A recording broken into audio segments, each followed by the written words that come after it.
अस्सलाम वालेकुम मेरे दोस्तों, सजनों और बेलियों। मैं हूं इज़हार अहमद और वेलकम करता हूं आपको किचन गार्डनिंग चैनल पर। चलिए, मेरे पास एक एचिवेरिया सैकुलेंट प्लांट है, इसको आज सेपरेट करते हैं।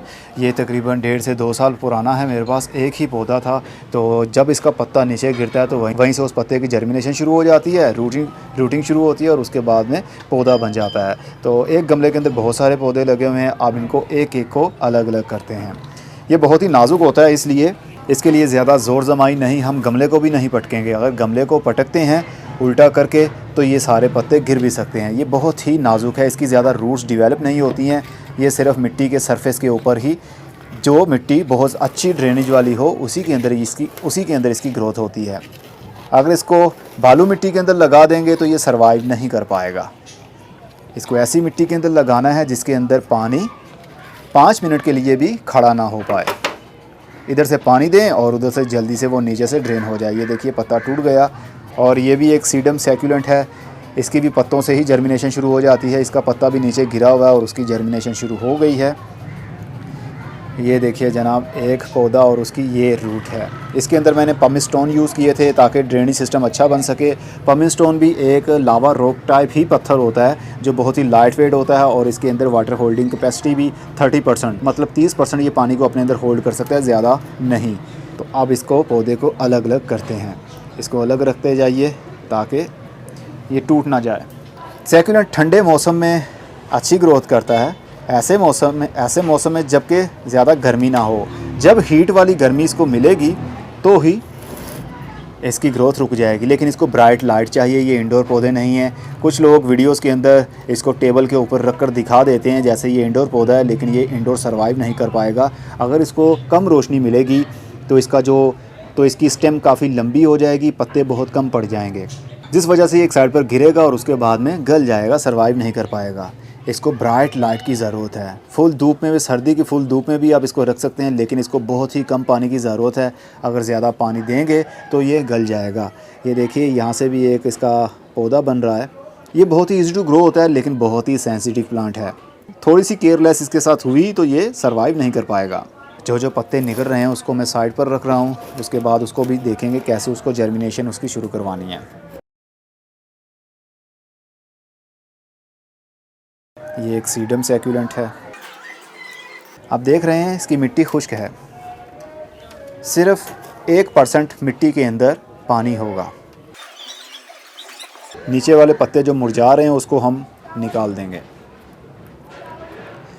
जब ज़्यादा इसको डार्कनेस मिलने लगती है तो इसके पत्ते सूखने लगते हैं और ब्रांच इसकी काफ़ी लंबी होने लगती है, जिसकी वजह से पौधा एक साइड पर गिर जाता है। अगर इसको ब्राइट लाइट मिलेगी तो ये बिल्कुल, जो ये स्टेम है ये मोटी होगी और अपने जो पौधे के पत्ते हैं उसको भार बर्दाश्त करने की उसके अंदर ताकत मौजूद होगी, वो ज़्यादा लंबी नहीं होगी।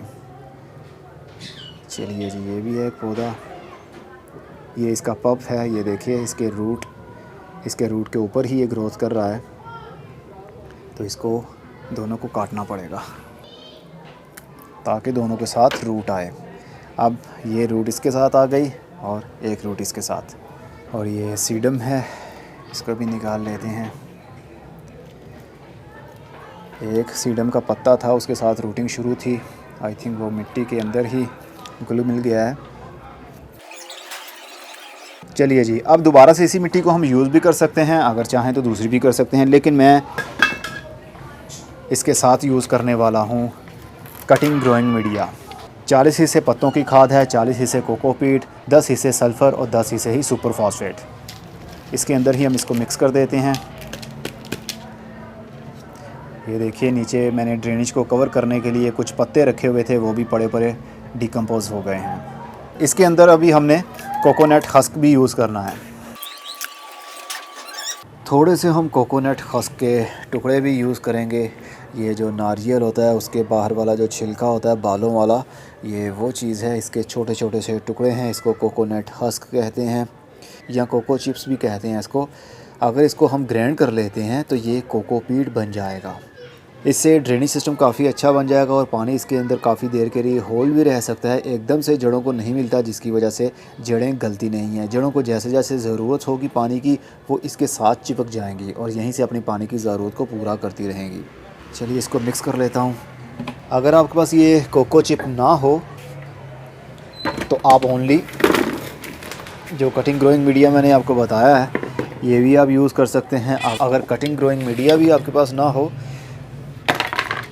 तो फिर आप आधी मिट्टी और आधी रेत मिक्स कीजिए, उसके अंदर भी पौधों को लगा सकते हैं। लेकिन पानी बहुत ही कम देना है आपने। अगर पानी ज़्यादा, एक मरतबा भी पानी ज़्यादा आपने दे दिया तो आपके पौधे की रूट्स गल जाएंगे और पौधा सरवाइव नहीं कर पाएगा। इसके लिए मैं यूज़ कर रहा हूँ जी छोटा 4 इंच का ये गमला है।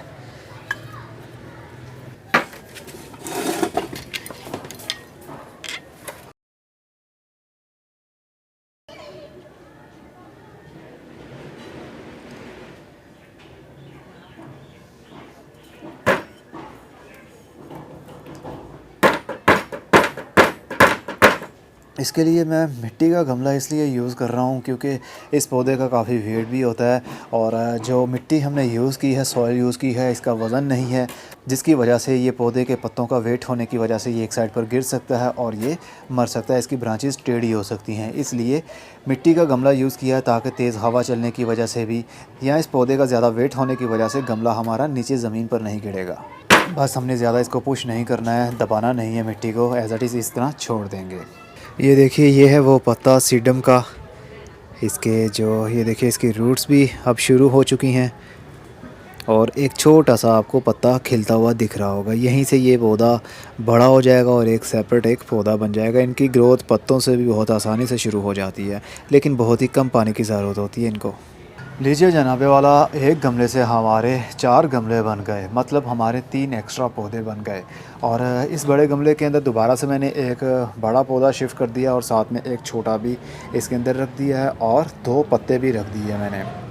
इनकी रूटिंग भी यहाँ से शुरू हो जाएगी, लेकिन इनको पानी बहुत ही कम मिलना चाहिए। अगर पानी एक मरतबा भी ज़्यादा मिल गया तो ये पौधे गल जाएंगे। इनको मैंने अभी पानी नहीं दिया क्योंकि कटिंग ग्रोइंग मीडिया के अंदर पहले ही पानी मौजूद है और साथ में जो कोकोनट हस्क हैं इनके अंदर भी थोड़ा थोड़ा सा पानी होल्ड है। इस वजह से हम अभी पानी नहीं देंगे और इसको वैसे भी बहुत कम पानी देना है आपने। समझ लीजिए 100 में से सिर्फ 1% इसकी मिट्टी के अंदर पानी होना चाहिए। अगर 5% भी पानी इनको मिल गया तो ये सब बेकार हो जाएंगे। और इनके पत्तों के ऊपर पानी का स्प्रे भी नहीं किया जाता और ना ही इनके पत्तों के ऊपर बारिश का पानी जमा होना चाहिए। अगर ऐसा होगा तो वो वहाँ से गल जाएगा क्योंकि इसके पत्ते बहुत ही सॉफ्ट होते हैं और इनके पत्तों के अंदर काफ़ी पानी मौजूद होता है, इसलिए हमें बार बार पानी देने की ज़रूरत नहीं है। एचीवेरिया एक ऐसा सैकुलेंट पौधा है जो कि हवा से ही अपनी पानी की ज़रूरत को पूरा कर लेता है। हवा के अंदर भी नमी मौजूद होती है तो वहीं से वो पानी को ले लेता है और अपनी ज़रूरत को पूरा करता है। ये अपनी जड़ों से बहुत ही कम पानी लेगा। अगर इसको पानी ज़्यादा देने की कोशिश करेंगे जड़ों को तो वो गल जाएंगी क्योंकि इसकी छोटी छोटी सी नाजुक सी रूट्स होती हैं, ज़्यादा रूट्स डेवलप नहीं होती। और सीडम सैकुलेंट का भी यही हाल है, ये भी हवा से अपने पानी की रिक्वायरमेंट को पूरा कर लेता है और मिट्टी में बहुत कम पानी होना चाहिए।